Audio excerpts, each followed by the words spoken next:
जय श्री श्याम। हमारी प्यारी मौसी जी कमला देवी कांकानी, जो पिछले कई दशकों से अपनी अनूठी भक्ति और तपस्या के लिए जानी जाती थी, अब इस संसार में नहीं रही।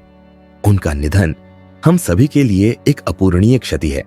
कमला मौसी जी का जन्म बीकानेर में हुआ, लेकिन वे कोलकाता की रहने वाली थी। वे भगवान श्री कृष्ण की परम भक्त थी और उन्हें कलयुग की मीराबाई कहा जाता था। हालांकि वे खुद को सिर्फ कमला मौसी कहलवाना पसंद करती थी।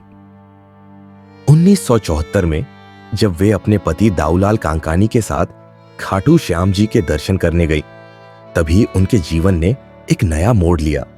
यात्रा से लौटते समय दिल्ली में उनके पति का स्वर्गवास हो गया। ये क्षण उनके लिए जीवन बदलने वाला था। इसके बाद उन्होंने सांसारिक मोह माया को त्याग दिया और खुद को पूरी तरह से भगवान श्री कृष्ण और श्याम बाबा की भक्ति में समर्पित कर दिया। मौसी जी का जीवन किसी चमत्कार से कम नहीं था। पिछले 50 वर्षों से उन्होंने अन्न और फल का त्याग कर दिया था। वे केवल 3 कप चाय और 4 गिलास बर्फीला पानी पीकर ही जीवित थी। हर दिन वे श्री कृष्ण की एक तस्वीर बनाती और भक्तों को भेंट में देती थी। उन्होंने कई बार नंगे पांव खाटू श्याम जी की पदयात्रा की। वे अपने जीवन के हर पल को भक्ति और सेवा में समर्पित कर चुकी थी। कोलकाता हो, कानपुर हो या मुंबई, जहां भी वे गई, उन्होंने कृष्ण नाम का प्रचार किया।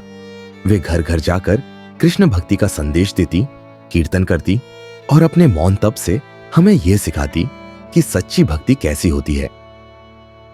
श्याम भक्तों के बीच वे किसी मां जैसी थी। हर कोई उन्हें मौसी जी कहकर बुलाता था।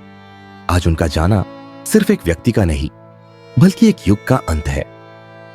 श्याम बाबा की इस अनन्य भक्त को आज हम सभी भावपूर्ण श्रद्धांजलि अर्पित करते हैं। उनका जीवन हमें सिखाता है कि सच्ची भक्ति में असीम शक्ति होती है।